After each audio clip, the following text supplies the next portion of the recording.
A lecture on Zen is always something in the nature of a hoax, because it really does deal with a domain of experience that can't be talked about. But one must remember at the same time that there's really nothing at all that can be talked about adequately. And the whole art of poetry is to say what can't be said. So every poet, every artist feels when he gets to the end of his work that there's something absolutely essential that was left out. So Zen has always described itself as a finger pointing at the moon.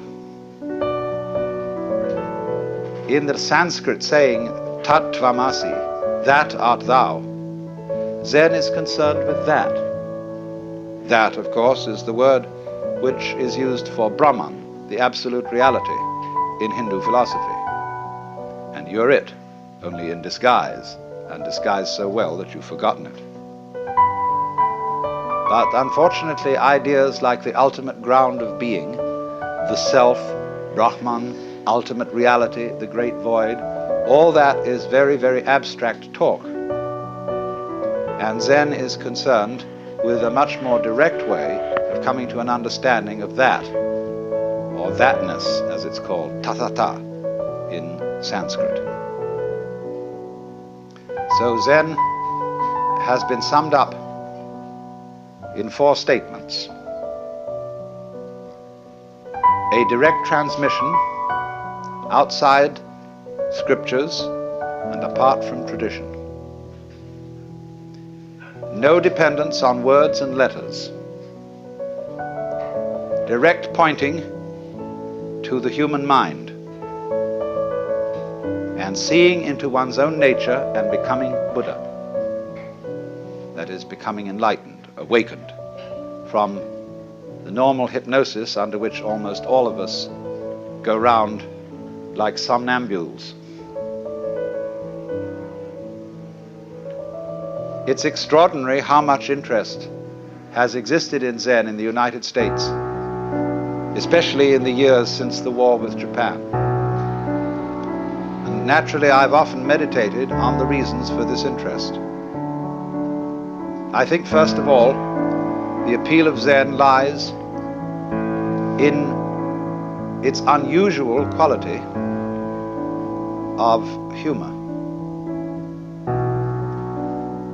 Religions aren't, as a rule, humorous in any way.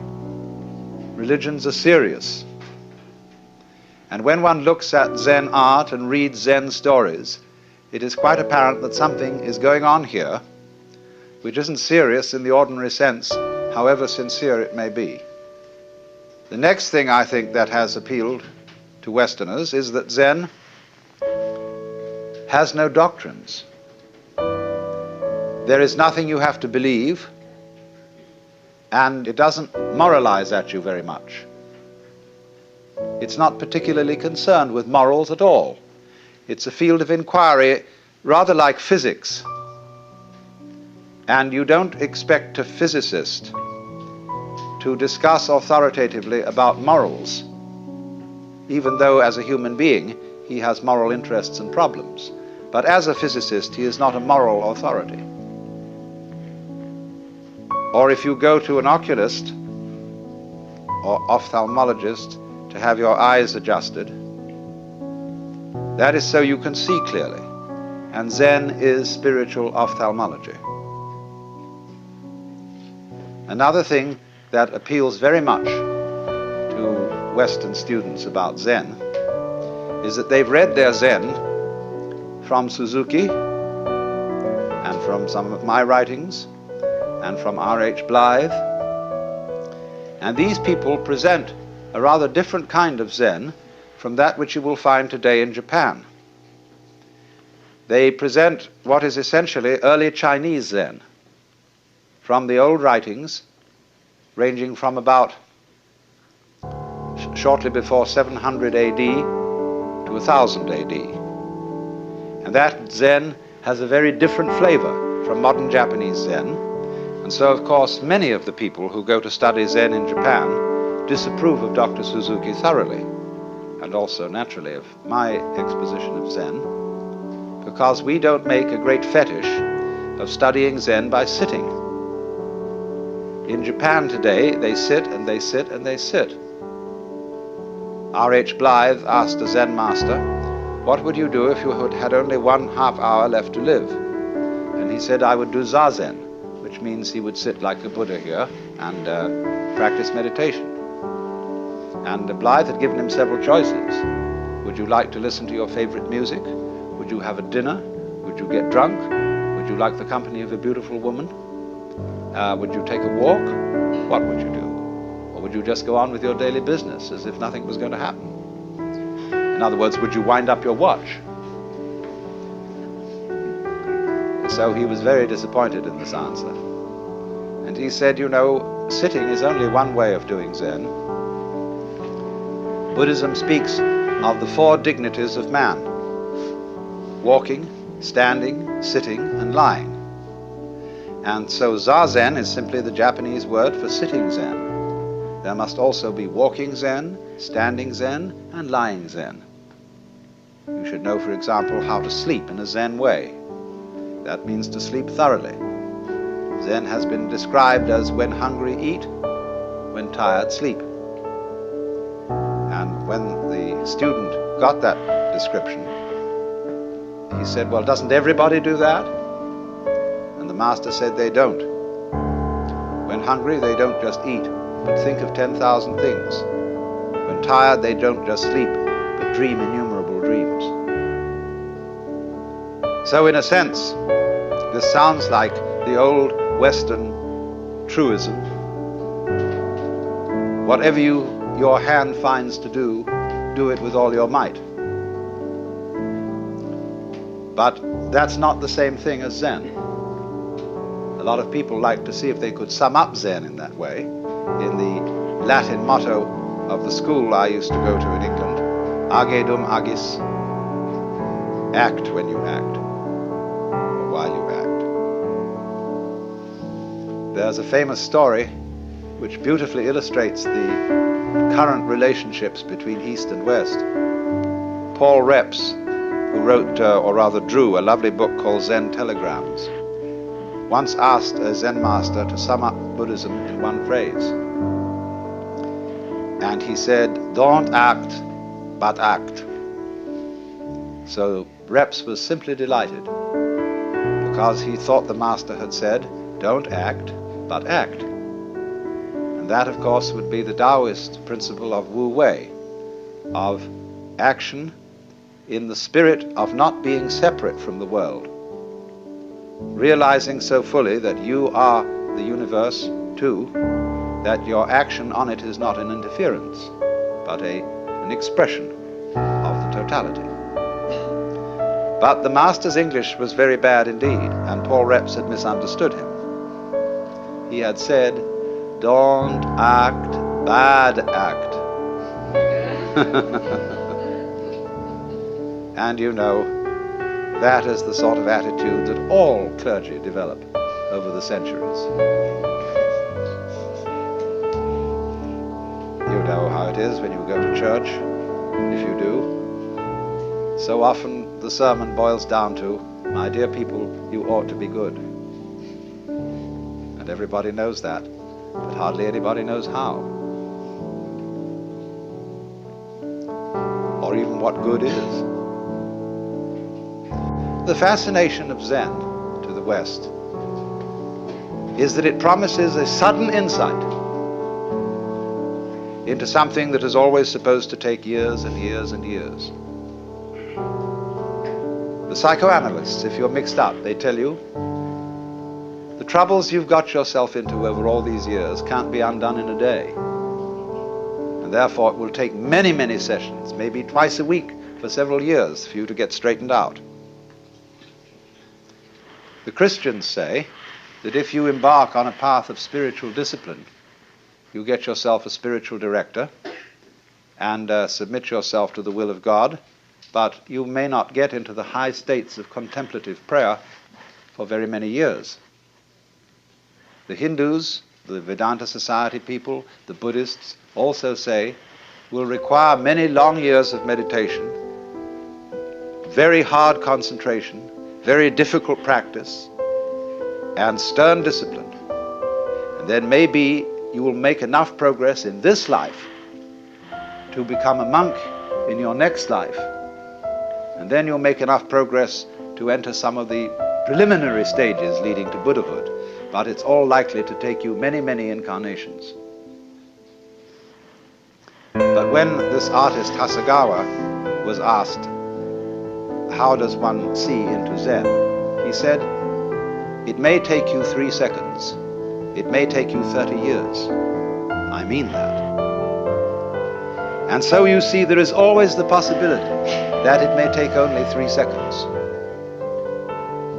Zen literature abounds with stories, you see, in which there's a dialogue, or what is called in Japanese mondo, which means question-answer, between a Zen teacher and his student, and these dialogues are fascinatingly incomprehensible. But it always seems to be that at the end of this swift interchange, the student gets the point. Sometimes he doesn't.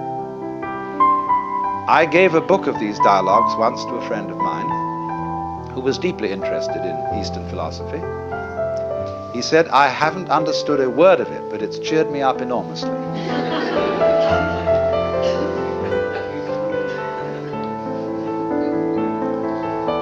So this book called the Mumonkan, which means the barrier with no gate, or the gateless gate,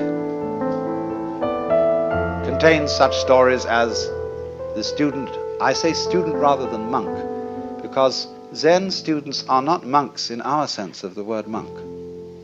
Our monks take life vows of poverty, chastity, and obedience. And to make the grade, you're expected to spend your whole life in the monastic state. But I call the Zen monk a student because he's more like a student in a theological seminary. He may stay much longer than the usual 3 years. He may stay 30 years or so. But it's always possible for him to leave with dignity and to graduate and to go into lay life or become a regular priest who keeps charge of a temple, can get married and have a family. And only very few graduates of a Zen monastery become Roshi. That Roshi means simply old teacher. That is the man in charge of the spiritual development of the students. So one of these students in the book says to the master Joshu, I have been here in this monastery for some time and I've had no instruction from you. The master said, have you had breakfast? Yes. Then go wash your bowl.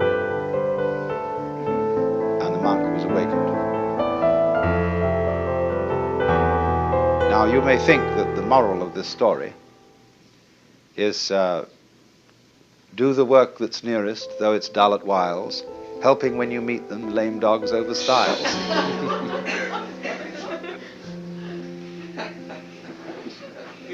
Or that the bowl might be a symbol of the great void, the all-containing universe. And probably the monk had washed it already, because they immediately after eating in Japan and China, in a monastery, they would take tea and pour it into the bowl and swill it around, wash it and wipe it out.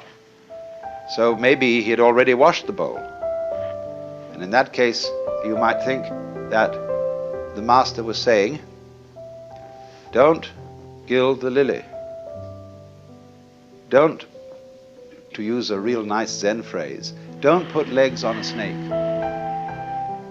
or a beard on a eunuch. No, the point of that story is so clear that that's what's difficult about it. And all these stories resemble jokes in this sense. A joke is told to make you laugh. When you get the point of a joke, you laugh spontaneously. But if the point has to be explained to you, you don't laugh so well, you force a laugh. There is some kind of sudden impact between the punchline and the laugh. And so in exactly the same way with these stories, there is expected to be something else than laughter, which is sudden insight into the nature of being. Nature of being, that sounds, again, very abstract. But it was go wash your bowl.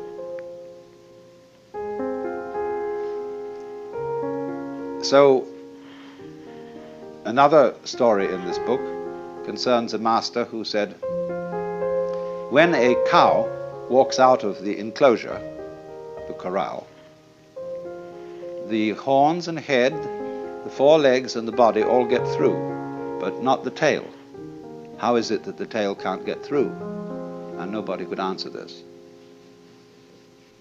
Another story tells of a certain master called Bai Zhang, who was so good that he had hundreds of students, and they couldn't all be housed in one monastery. So he had to find one of the students who could also be a master. And so he arranged a test. He put down a pitcher in front of them all and said, without making an assertion or without making a denial, tell me, what is this? And the senior monk said it couldn't be called a piece of wood. The teacher didn't accept this answer. But the monastery cook came forward and kicked the pitcher over and walked away. And he got the job. And the commentator remarks, maybe he wasn't so smart after all, for he gave up an easy job for a difficult one.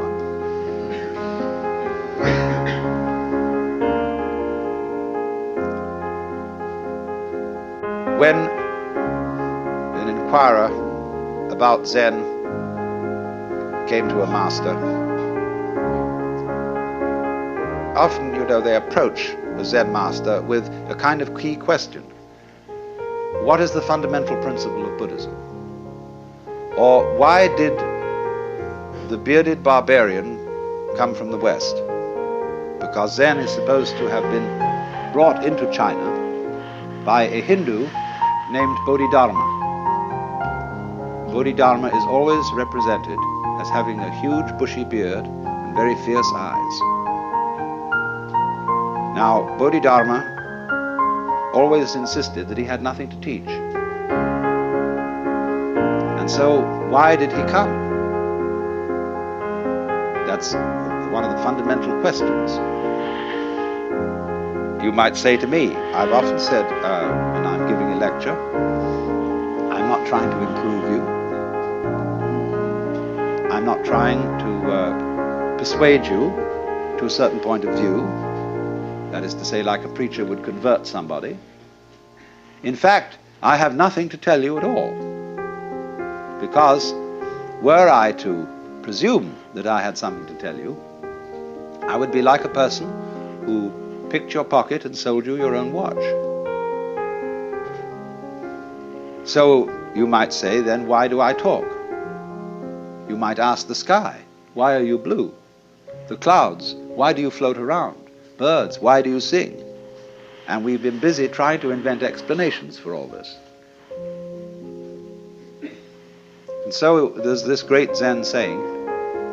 One of the old masters said, when I was a young man and knew nothing of Buddhism, mountains were mountains, and waters were waters.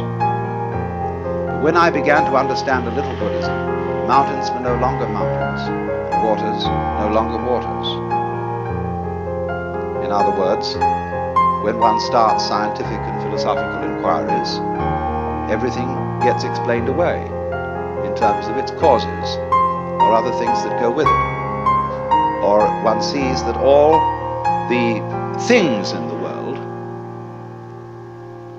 what we think are separate things, are as things illusions. There is nothing separate. So, but he said at the end, but when I had thoroughly understood, mountains were mountains, and waters are waters.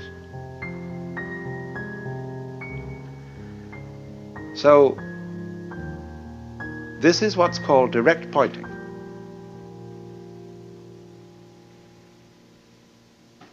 A Zen master was once talking with me, and he said, when water goes out of the wash basin down the drain, does it go clockwise or anti-clockwise? And this was all phrased in the middle of a very ordinary conversation.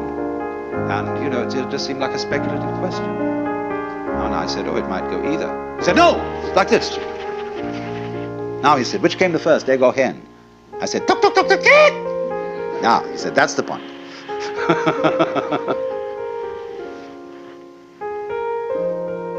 Now, it is saying too much, I warn you, to say that Zen is trying to point to the physical universe so that you can look at it without forming ideas about it.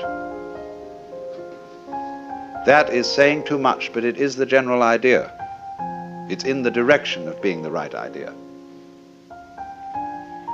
Zen people speak of the virtue of what they call mushin, which means no mind, or munen, no thought. That red lantern says munen on it, no thought. This is not an anti-intellectual attitude.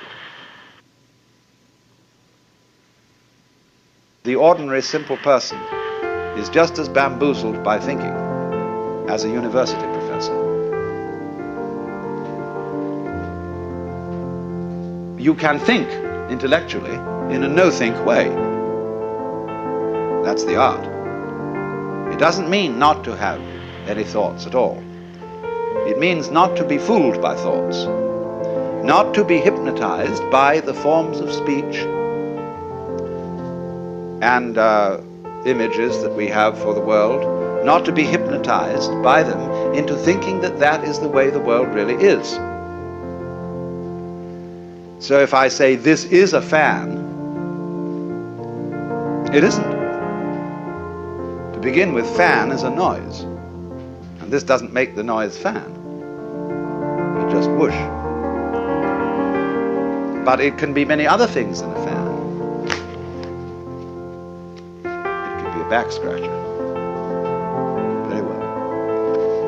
All sorts of things. Don't let words limit the possibilities of life. Actually, this fan has an inscription on it written by a Zen master who is 100 years old. And it says, I don't understand, I don't know anything about it.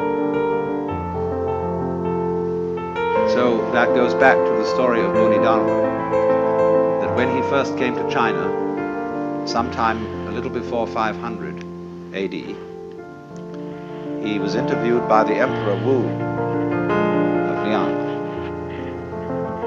The emperor was a great patron of Buddhism and said, we have caused many monasteries to be built, monks and nuns to be ordained, and the scriptures to be translated into Chinese. What is the merit of this? Bodhidharma said, no merit whatever. Well, that really set the emperor back, because the popular understanding of Buddhism is that you do good things like that, religious things, and you acquire merit. And this leads you to better lives in the future, so that you will eventually become liberated. And so he was completely set back, so he said, well, what is the first principle of the holy doctrine? And Bodhidharma said, vast emptiness and nothing holy. Or in vast emptiness there is nothing holy. So the emperor said, who is it then that stands before us? The implication being, aren't you supposed to be a holy man? And Bodhidharma said, I don't know. So the poem says, plucking flowers to which the butterflies come, Bodhidharma says, I don't know. And another poem like it, if you want to know where the flowers come from, even the god of spring doesn't know. So anybody who says that he knows what Zen is a fraud. Nobody knows. Just like you don't know who you are. All this business about your name and your accomplishments, your certificates, what your friends say about you, you know very well that's not you. But the problem to know who you are is the problem of smelling your own nose. When the great Japanese master Dogen came back from China in about the year 1200 to bring his school of Zen into Japan, they asked him, "What did you learn in China?" He said, "The eyes are horizontal, the nose is perpendicular."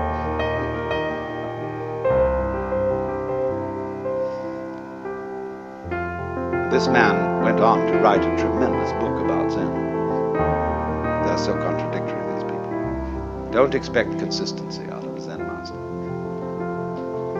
Big book called the Shobogenzo. I talked with the Zen master about this book in Japan, and he said, "Oh," he said, "that's a terrible book. It explains everything so clearly. It gives the show away." He said, "You don't need any book for Zen."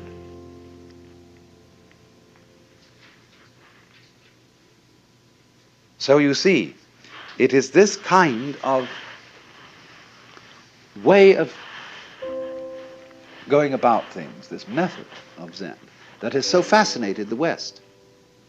And everybody who reads about Zen wonders if somehow, you see, this understanding is right under your nose.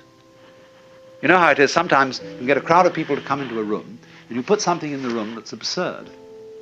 Like suppose there was a balloon floating on the ceiling. People could come in and not notice it at all.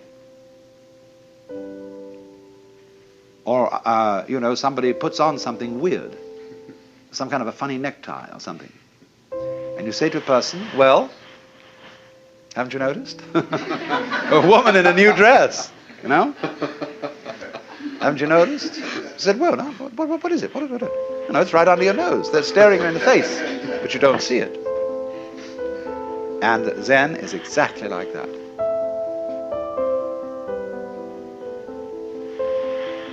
It is very obvious. The master Bokuju was asked, "We have to dress and eat every day, and how do we escape from all that? In other words, how do we get out of routine?" And he said, "We dress, we eat." He said, "I don't understand." Bokuju said, "If you don't understand, put on your clothes and eat your food."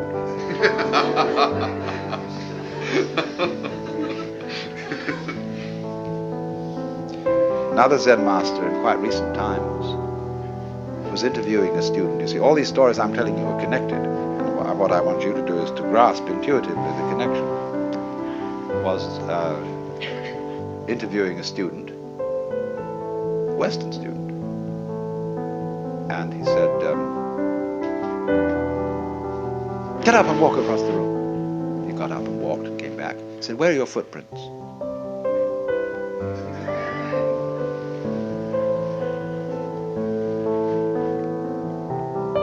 Another monk asked Joshu, "What is the way?" Tao in Chinese, the Tao. He said, "Your everyday mind is the way. How do you get into accord with it?" He said, "When you try to accord, you deviate."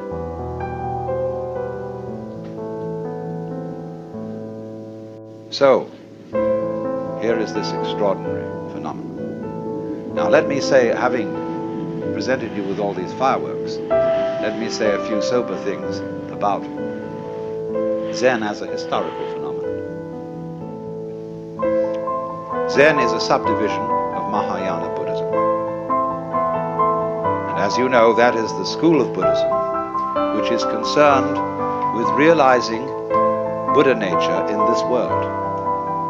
Not necessarily by going off to the mountains or by renouncing family life, everyday life, etc., as if that were an entanglement, but realizing in the midst of life the possibility of becoming a Buddha. And so the great ideal personality of Mahayana Buddhism is the Bodhisattva, a word now applied to somebody who has attained nirvana, but instead of disappearing, comes back in many, many guises. There's a famous painting of one of the bodhisattvas in the form of a prostitute. And bodhisattvas in Zen art are often represented as bums. There's the beautiful one over there, painted by Sengai, of the bum Hote, or Putai in Chinese, who's always immensely fat. And he's saying, Buddha is dead. Maitreya, who is supposed to be the next Buddha, hasn't come yet. I had a wonderful sleep and didn't even dream about Confucius. And he's just stretching and yawning as he wakes up. So, Zen is Mahayana, Indian Mahayana Buddhism, translated into Chinese, and therefore deeply influenced by Taoism and Confucianism.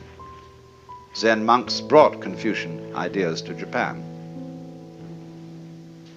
And the origins of Zen lie actually around the year 414, at which time a great Hindu scholar by the name of Kumarajiva was translating with a group of assistants the Buddhist sutras into Chinese.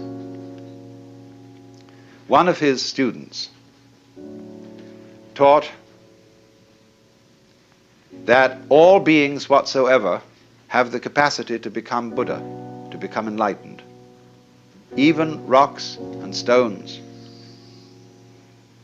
and that even heretics and evildoers have the Buddha nature or Buddha potentiality in them.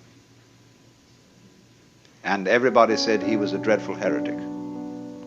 But then a text called the Nirvana Sutra came from India, which said precisely that. So everybody had to admit that this man was right. He also began to teach that awakening must be instantaneous. It's a kind of all or nothing state. I don't mean that there aren't degrees of its intensity, but once you see the principle, you see the whole thing. As they say, when the bottom falls out of the bucket, all the water goes together.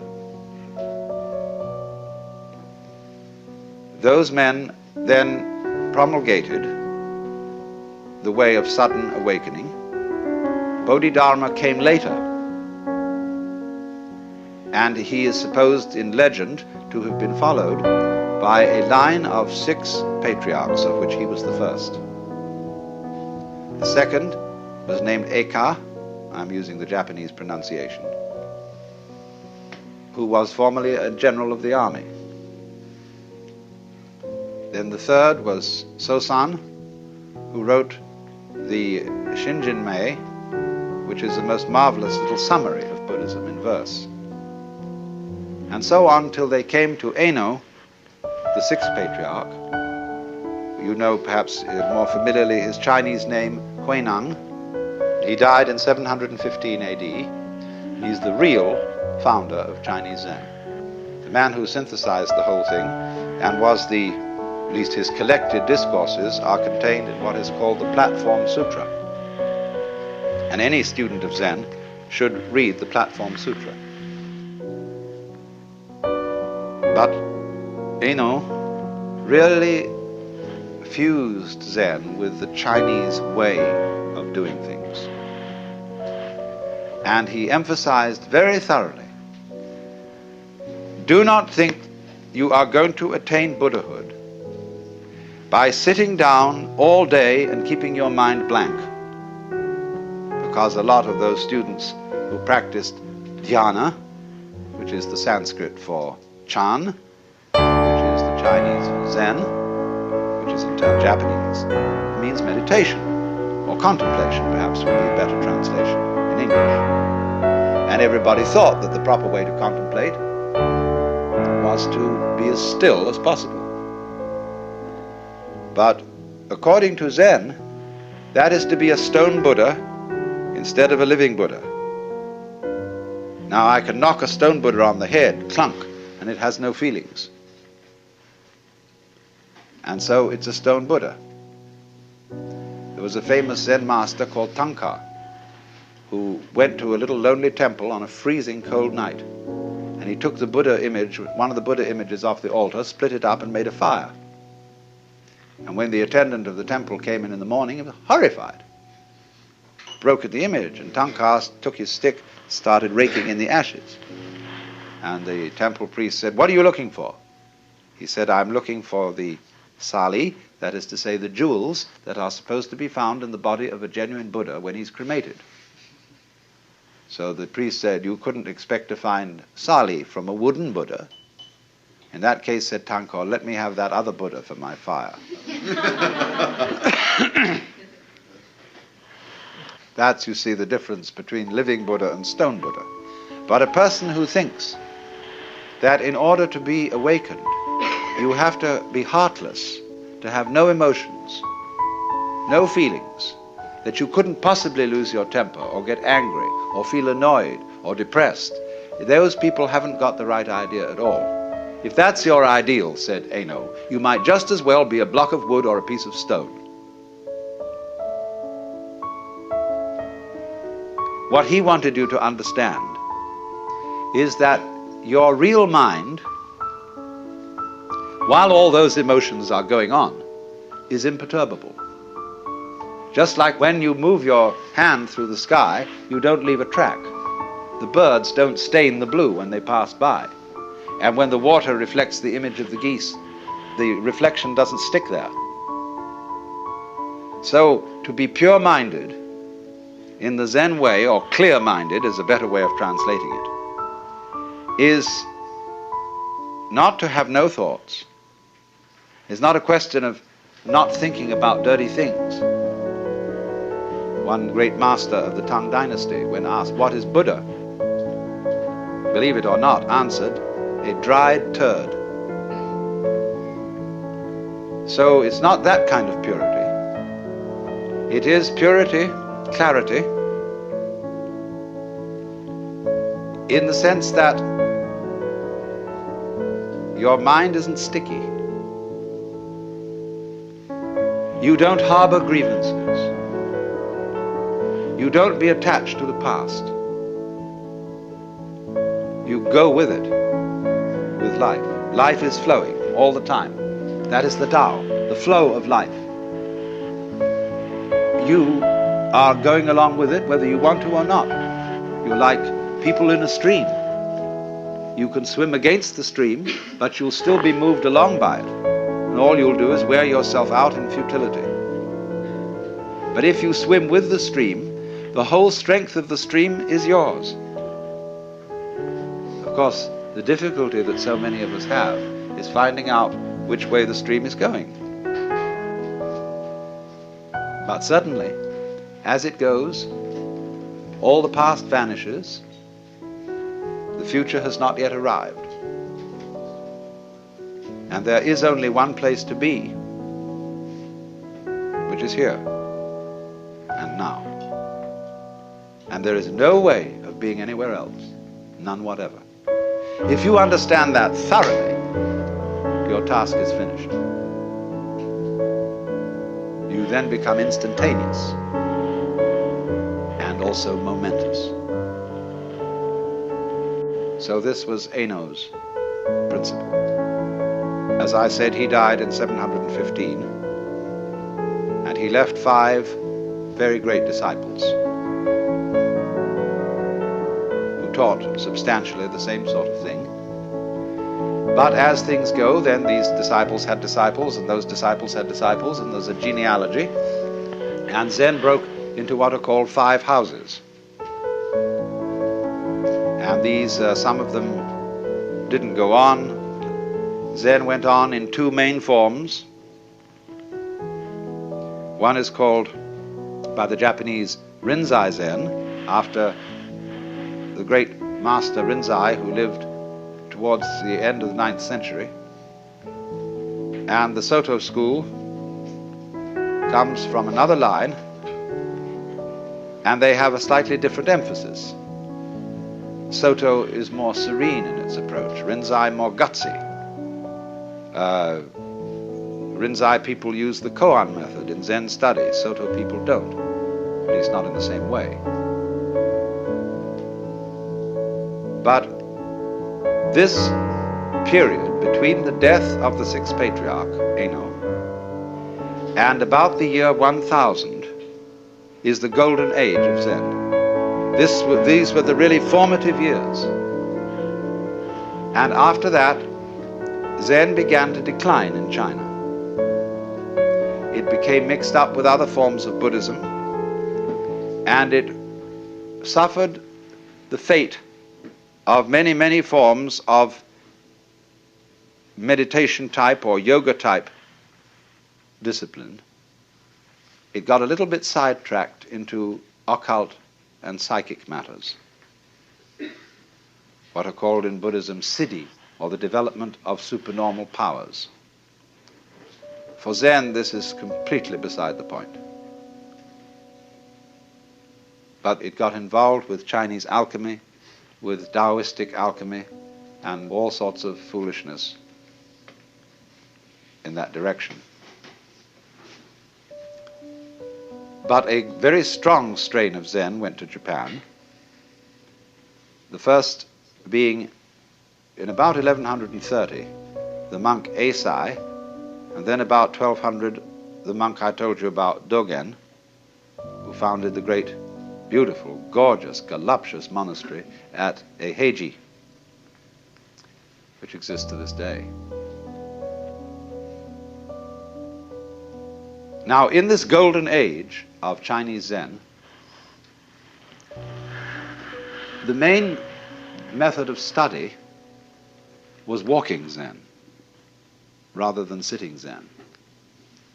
All monks were great travelers, and they walked for miles and miles through fields and mountains, visiting temples to see if they could find a master who would cause their spark to flash, to get what is called in Mandarin Wu, or in Japanese Satori, or in Cantonese This always rather fascinates me, the way this character is written. The word I in Chinese is sometimes represented by this right-hand side of the character alone. 5 mouths, 5 senses. This one means your mind or heart, the heart-mind, shin. Now when we say something very surprising happened, my heart came into my mouth. Here it comes into all 5. So this character means awakening. It's the same in a way as the Sanskrit bodhi, awakening from the illusion of being a separate ego locked up in a bag of skin, discovering that you are the whole universe. And of course, if you do discover that, and you do see into it all of a sudden, it's a shock, because your whole common sense is turned directly inside out. Everything is the same as you've always seen it, but completely different. Because you know who you are. You know that what the devil were you worrying about? What was all that fuss? What was all that to do? Well, you see, it was part of the game. Everything from one point of view is fuss and to do. To do. What is there to do? But when you wake up, you see, and discover that all this to do wasn't you, what you thought was you, but was the entire works, which we could just call it. That you're it, and it is it, everything is it, and it does all things that are done, then that is a great surprise. But it sounds tasteless. It sounds empty. It sounds void. Because if I say, well, you're all it, that is a statement without the slightest logical sense. Because we don't know what is it unless there's something that isn't it. But if it's both all ises and all isn'ts, then we can't think about it. Nevertheless, it is highly possible to see that that's so in a way that's so vivid it brings your heart into all your five mouths.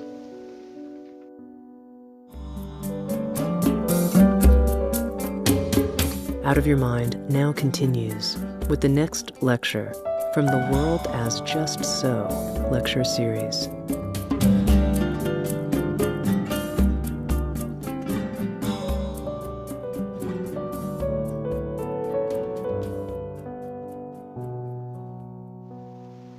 In this morning's talk, I was going into some of the fundamental features of Zen, and today I want to concentrate on that aspect of Zen practice which is called in Chinese Mo Che Chu, or going straight ahead. A master who was once asked, "What is the Tao, the way?" replied, "Walk on." Actually, go. As we say, go man, go. Go, go. And it is this aspect of Zen which is what is truly understood by detachment, or having a mind that isn't sticky and that isn't stopped at any point in its whole working. To be stopped at a certain point is what is called having a doubt, as when one fumbles or wobbles or hesitates about something, trying to find the right solution for the circumstances by thinking it out in a situation where there really is no time to think it out. So that when a Zen teacher asks his disciple a question, he expects an immediate answer, as it were, without thought or premeditation. They speak in Zen, they use a phrase, to have a mind of no deliberation. And they also speak of a kind of person, a man who doesn't depend on anything. That is to say, on a formula, on a theory, on a belief to govern his action. And this person who doesn't stick anywhere is like Dante's image at the end of the Paradiso, where he says in the presence of the vision of God, "But my volition now and my desires were moved as a wheel revolving evenly by love that moves the sun and other stars." And the image of the wheel, which is not too tight on its axle and not too loose, that is really with the axle, is the Zen principle of not being attached, not being sticky. It's very difficult for us to function in that way because we've been brought up to believe that there are two sides to ourselves. One, the animal side, and the other, the human and civilized side. And these are expressed in what Freud calls the pleasure principle, which he classifies with the animal side, with the id, and the other, the reality principle, which he puts on the side of society and the superego. And man is so split that he is in a constant fight between these two. Theosophists sometimes speak of our having two selves, the higher self, which is spiritual, and the lower self, which is merely psychic, the ego. And therefore the problem of life is to make the one self, the higher one, take charge of the lower, as a rider takes charge of a horse. But the problem that constantly arises is, how do you know that what you think is your higher self isn't really your lower self in disguise? When a thief is robbing a house and the police enter on the ground floor, the thief goes up to the second floor, and when the police follow up the stairs, he goes higher and higher until at last he gets out to the rooftop. And in the same way, when one really feels oneself to be the lower self, that is to say, to be a separate ego, and then the moralists come along, they are of course the police, and say, you ought not to be selfish, then the ego dissembles and tries to pretend that he's a good person after all. And therefore one of the ways of doing this is for the ego to say, I believe I have a higher self. And I would say, why do you believe that? Do you know the higher self?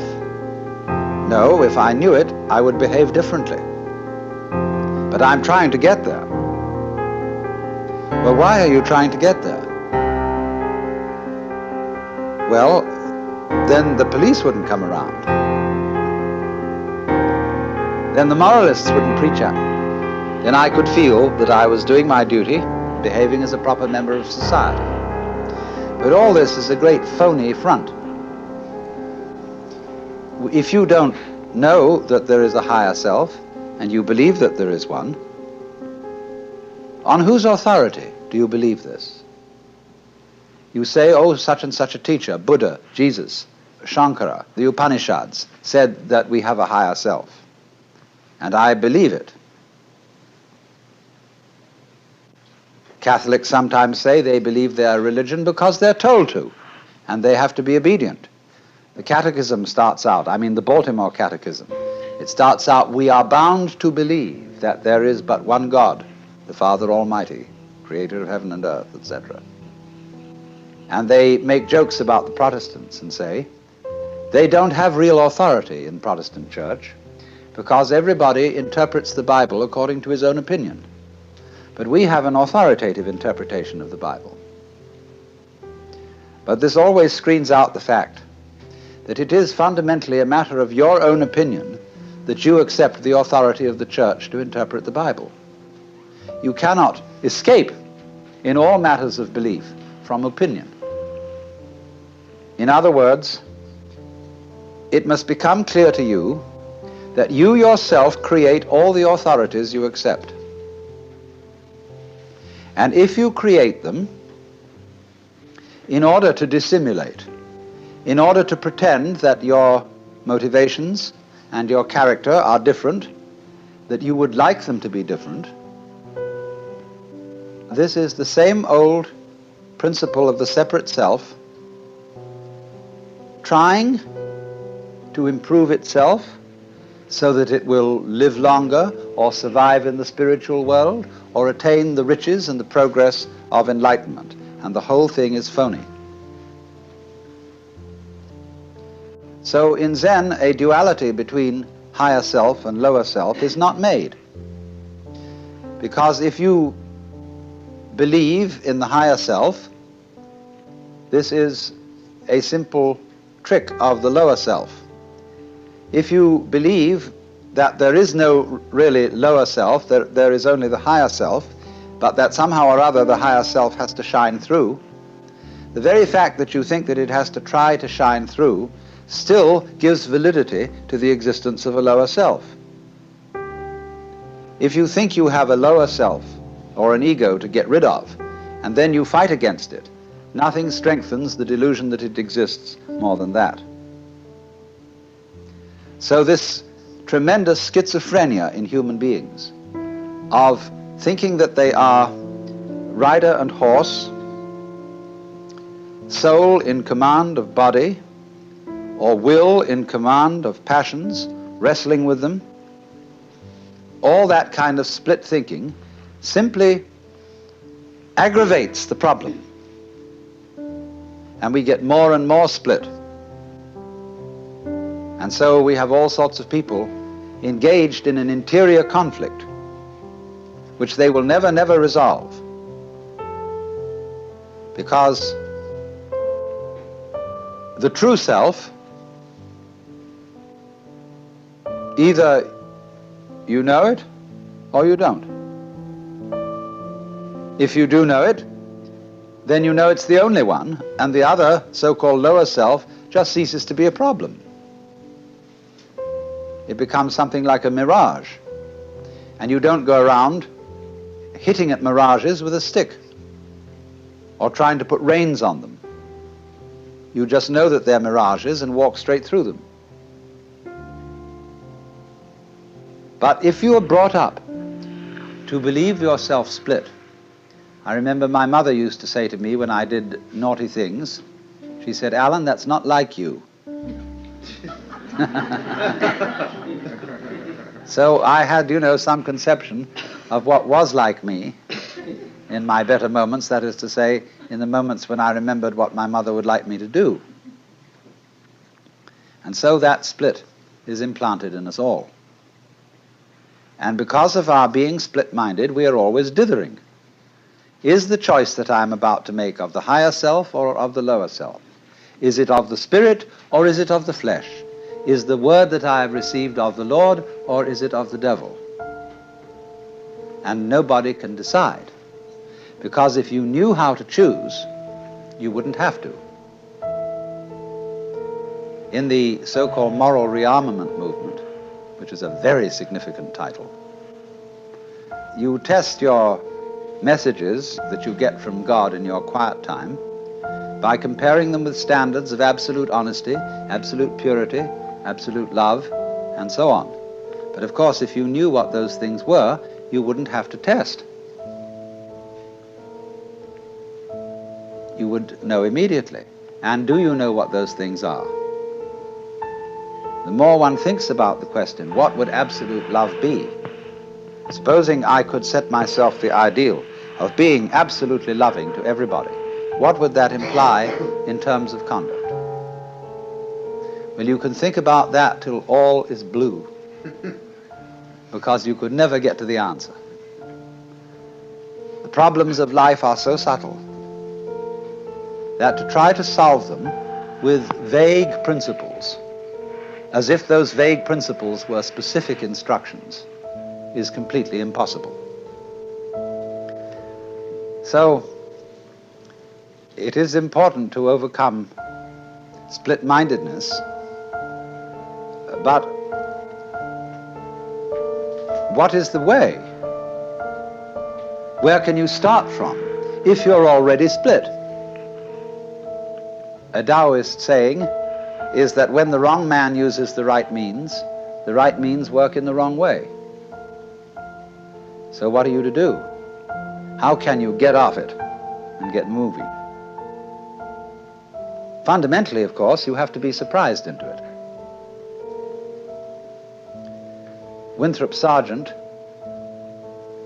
not so long ago, interviewed a great Zen priest in Kyoto who posed to him the question, "Who are you?" And he said, "Well, I'm Winthrop Sargent." And the priest laughed.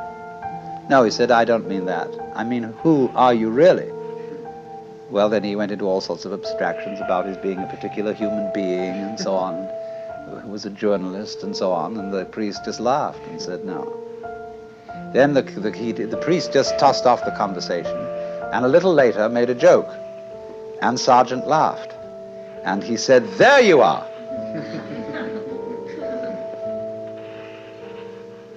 There was an army officer who once came to a Zen master and said, "I have heard a story about a man who kept a goose in a bottle, and it was growing very rapidly, and he didn't want to break the bottle and he didn't want to hurt the goose, so how would he get it out?" The Zen master didn't answer the question at all, but simply changed the subject. Finally, the officer got up to leave, and he went over to the door, and suddenly the Zen master called out, "Oh, officer!" And he turned around and said, "Yes?" The master said, "There, it's out."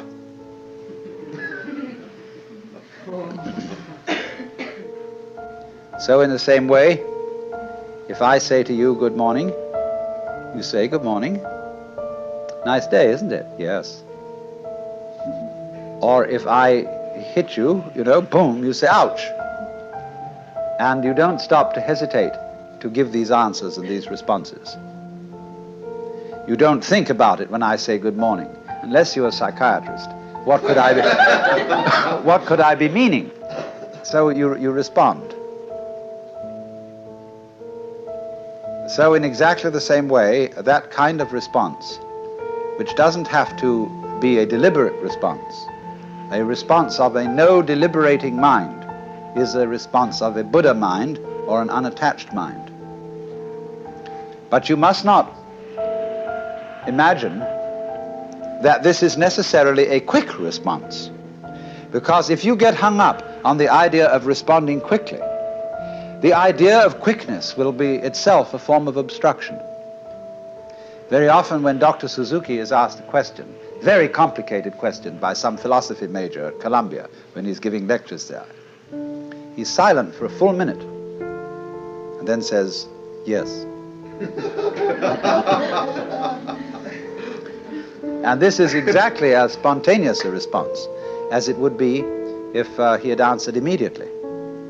Because during the period of silence, he is not fishing around to think of something to say. He is not at all embarrassed at being silent or at not knowing the answer. So, if you don't know the answer, you can be silent. If nobody asks a question, you can be silent. There's no need to be embarrassed about it or to be stuck on it. But you cannot overcome being stuck if you think that somehow you would be guilty if you were stuck. When you are perfectly free to feel stuck or not stuck, then you're unstuck.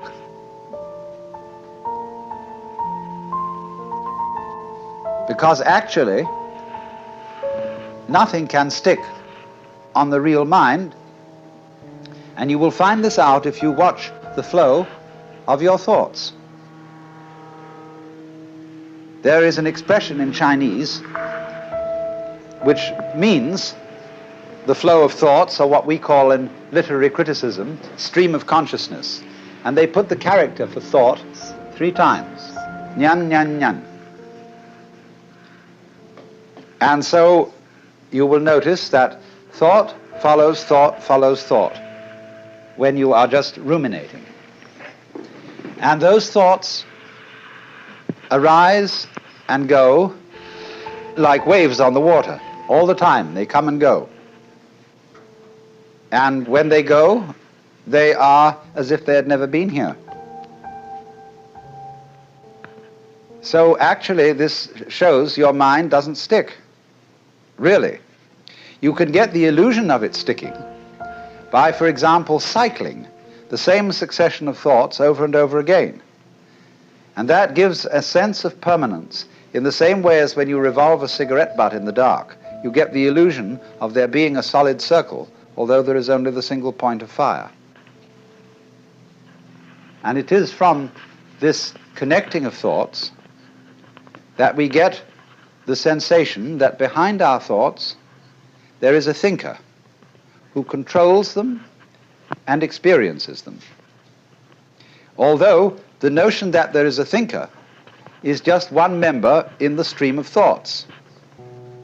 For example, if you get a certain kind of rhythm that goes diggy diggy diggy diggy boop, diggy diggy diggy diggy diggy boop, diggy diggy diggy diggy diggy boop, diggy diggy diggy diggy diggy boop, the boop is part of the rhythm.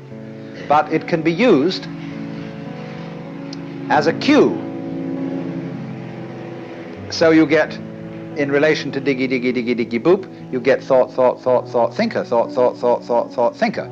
And if this happens regularly enough and long enough, you get the illusion of there being someone who thinks, apart from the stream of thoughts which come and go, the stream of experiences. And we use such absurd phrases, not only as thinking our thoughts, but feeling our feelings, seeing sights and hearing sounds. But you must understand, it is perfectly obvious that seeing a sight is seeing, hearing a sound is hearing, feeling a feeling is feeling. So in the same way, thinking a thought is thinking.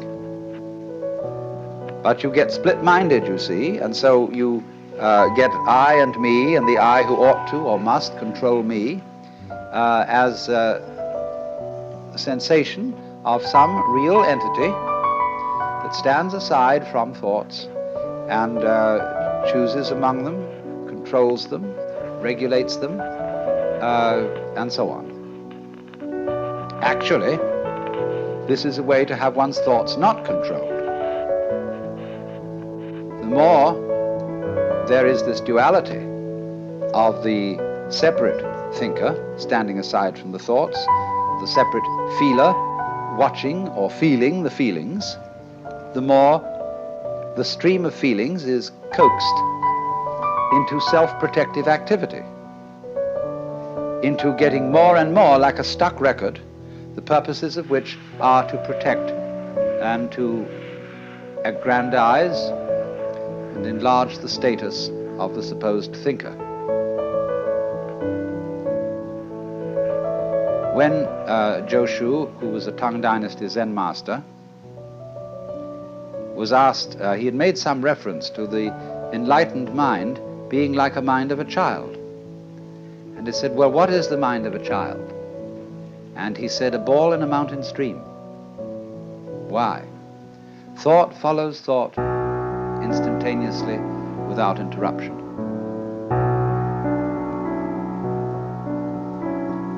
So the saying, walk or sit as you will, but whatever you do, don't wobble.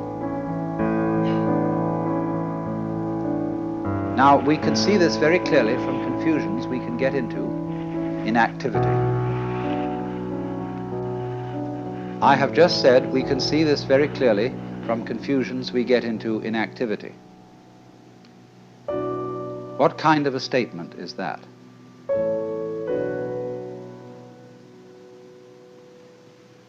When I raise the question, what kind of a statement was it that I just made, I'm beginning to talk about talking. And one can do that, provided you don't try to do it while you're making the original statement. If I want to say something about what I've just said, then I must do it later, mustn't I? But not at the same time. I cannot say you are a fool, and at the same time say, I'm giving you an insult in so many words. I cannot say, or in mathematics, I cannot write down a certain equation, and as I'm writing it down, simultaneously state what kind of an equation this is. Unless, of course, I invent an exceedingly complex language which talks about itself as it goes along. But in the ordinary way, people get completely mixed up by that. In the middle of being about to say to somebody anything, you start to think about whether this is the right thing to say, and you start wobbling. You get, in other words, too much feedback. And too much feedback makes any mechanism go crazy. So in the same way, when you are very, very aware of a difference between the deeds and the doer while doing the deeds is always sort of commenting on them, the doer never really gets with it. In other words, you are about to strike a nail, and you wonder, as you are about to hit it, is this the right place to put it? And so you probably hit your thumbnail instead of the nail, because you don't go right through with hitting that nail. This is not saying, let me mark this again, it is not saying that there should be no criticism of thought. But if you criticize thought while thinking, as if there were a critic thinker standing aside from the stream of thought, then you get all balled up. And that is exactly what happens in the process of attachment, or what are called in Buddhist klesha, which mean disturbing confusions of the mind.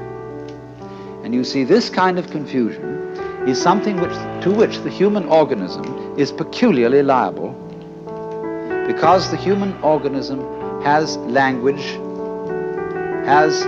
you see, thinking is silent language. And I mean language in the most inclusive sense of the word, not only words, but also images and numbers, notation.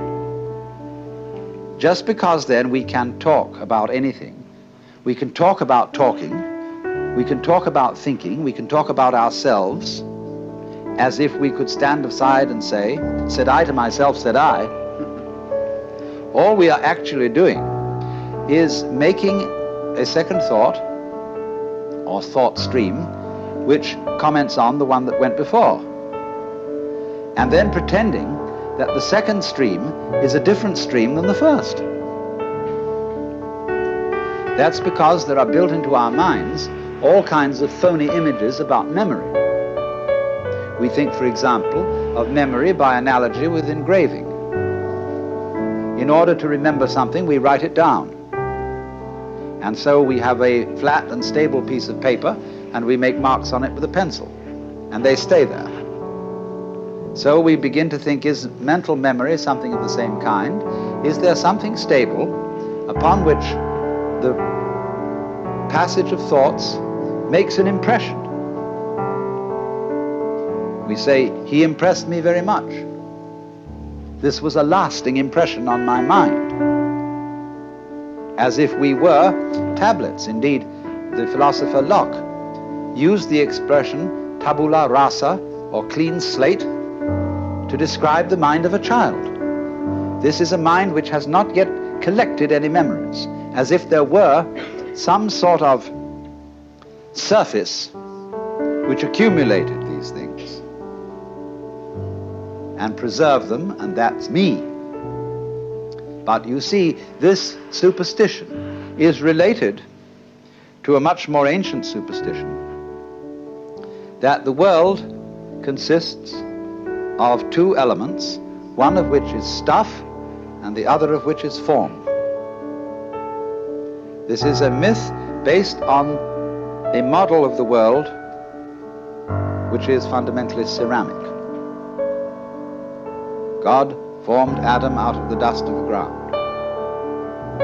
And so there is a stuff, and so there are forms engraved in it or imposed on it or stamped on it like a seal is stamped on wax. What is stuff like apart from form? What is form like apart from stuff? All those problems which have bothered people for centuries are based on asking the question in the wrong way, on having used the wrong image for the process. Actually, since nobody ever saw a piece of shapeless stuff, and nobody ever saw a piece of stuffless shape, the whole thing really is saying that they are the same.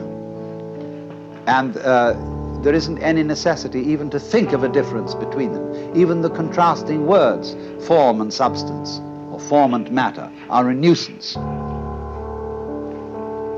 There is process. There is the flow of thought. And the flow of thought doesn't have to happen to anyone.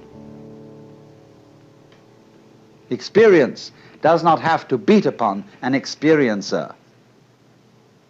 There is all the time simply the one stream going on, and we are convinced that we stand aside from it and observe it because we've been brought up that way. But you know, in your stream of thought and experience, I am an object, and a very fleeting and passing one. And consequently also in my stream of experience, you also are people who come and go. We are all, you see, living in the same world. We think there is me and there is an external world round me, but I am in your external world and you are in my external world. And if you think about that, you see we are all in one world, going along together. There isn't really the internal and the external. There is simply the process. It's very important to get rid of that illusion of duality between the thinker and the thought. So find out who is the thinker behind the thoughts. Who is the real, genuine you? And so one of the methods that is used is shouting. The Zen master would say to a student, now, I want to hear you. I want to hear you say the word mu and really mean it. Because I want to hear not just the sound, but the person who says it. Now produce for me that. He says, mu! And the Zen teacher says, no, no, not yet. Mu! And he says, it's only coming from your throat. I want to hear your belly. No? always, you see, it'll never come while the person is trying to make a differentiation between a true move and a false move.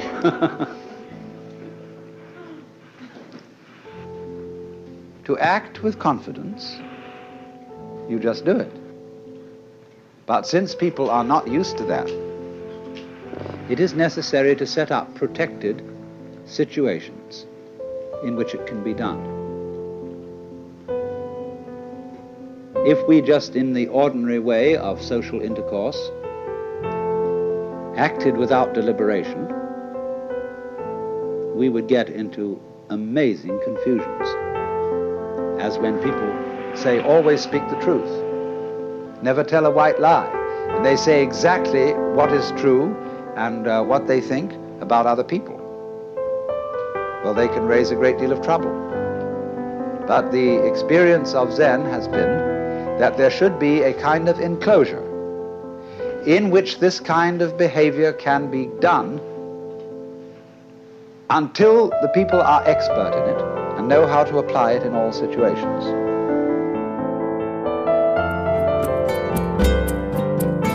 This concludes Session 7 of Out of Your Mind, Essential Listening from the Alan Watts Audio Archives. Our program continues with Session 8.